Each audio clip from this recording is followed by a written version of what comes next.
Dans la question petit a de cet exercice, on nous demande tout d'abord de montrer cette inégalité-là pour t réel et x appartenant au segment -1. On voit tout de suite que l'on a là et là du lambda et du 1 moins lambda, avec en plus lambda qui appartient au segment 0,1 vu que x appartient au segment -1. Et en plus, quand on fait lambda fois moins t plus 1 moins lambda fois t, on trouve tx. Par conséquent, ceci n'est rien d'autre qu'une inégalité de convexité sur la fonction qui a u associée exponentielle u, qui est convexe sur R, appliquée avec lambda qui vaut ce réel-là et qui appartient au segment 0,1, avec ici 1 moins lambda, avec a qui vaut moins t et b qui vaut t. Dans la question petit b, on nous demande de montrer cette inégalité-là pour t réel. Remarquons tout de suite que ces deux quantités-là étant paires sur R, il suffit de le montrer pour t positif. On pourrait montrer cette inégalité-là en utilisant les développements séries entières de CH et d'exponentielle. Mais on peut aussi dire que montrer cette inégalité-là sur R+, équivaut à montrer celle-là sur R+.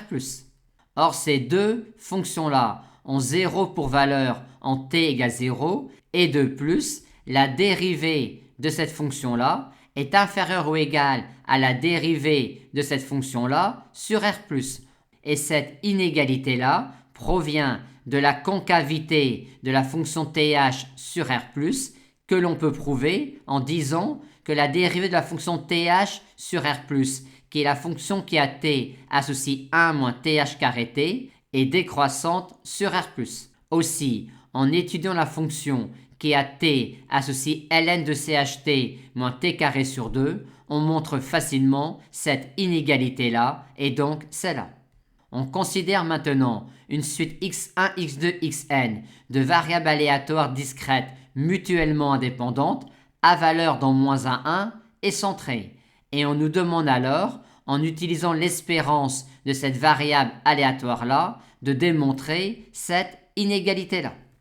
Commençons tout d'abord par travailler sur l'espérance de cette variable aléatoire-là, qui est également celle-là. Comme x1, xn sont mutuellement indépendantes, il en est de même pour les variables aléatoires exponentielle tx1, exponentielle txn. De plus, xk étant borné, il en est de même à t fixé pour la variable aléatoire exponentielle txk. Par conséquent, chacune de ces variables aléatoires-là est à coup sûr d'espérance finie. Et on a donc ici un produit de variables aléatoires mutuellement indépendantes et qui sont toutes d'espérance finie. Par conséquent, le produit est également d'espérance finie et l'espérance du produit est le produit des espérances. Maintenant, la présence de cette quantité-là, et vu que xk est dans -1 et vu la question petit a, on a envie d'écrire cette inégalité-là. On a déjà dit que cette variable aléatoire-là est d'espérance finie et on a également ici une variable aléatoire qui est d'espérance finie comme combinaison linéaire de variables aléatoires d'espérance finie. Par conséquent, on peut appliquer l'espérance à cette inégalité-là et on obtient cela, vu que l'espérance de xk est nulle. Et donc, vu le petit b, c'est là. Aussi, ces questions-là nous permettent d'écrire cette inégalité-là sur l'espérance de cette variable aléatoire-là. Maintenant, pour utiliser cela via une inégalité de Markov pour démontrer l'inégalité souhaitée, on aimerait écrire une équivalence entre cette inégalité-là et une inégalité sur cette variable aléatoire-là. Mais pour cela, ce qui nous embête est la présence de la valeur absolue. Par conséquent, on va écrire cette probabilité-là sous cette forme-là. Et maintenant, dire cela équivaut à dire quand t est strictement positif, à dire que t fois ça est supérieur ou égal à t fois ça, soit encore cela par croissance de l'exponentielle. Ce qui nous donne alors cette inégalité-là d'après l'inégalité de Markov.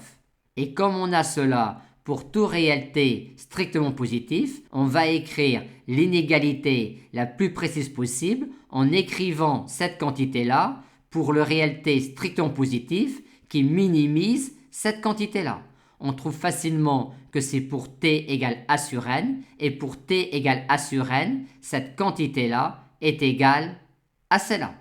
On va procéder maintenant de même pour cette probabilité-là. Ce inférieur ou égal peut nous chagriner, mais si on prend un réel t strictement négatif, dire cette inégalité-là équivaut à dire pour t strictement négatif que t fois cette quantité-là est supérieur ou égal à moins at, et donc à cela par croissance de l'exponentielle. Ensuite, par l'inégalité de Markov, on obtient cette inégalité-là. Et comme précédemment, pour être le plus précis possible, on va rechercher maintenant le réel t strictement négatif qui minimise cette quantité-là. On trouve que c'est le cas pour t égale moins a sur n, et pour moins a sur n, cette quantité-là est égale à celle-là. On a donc finalement obtenu que cette quantité-là est inférieure ou égale à celle-là, qu'il en est de même pour cette quantité-là, et que donc finalement, cette probabilité-là est inférieure ou égale à 2 fois cette quantité-là.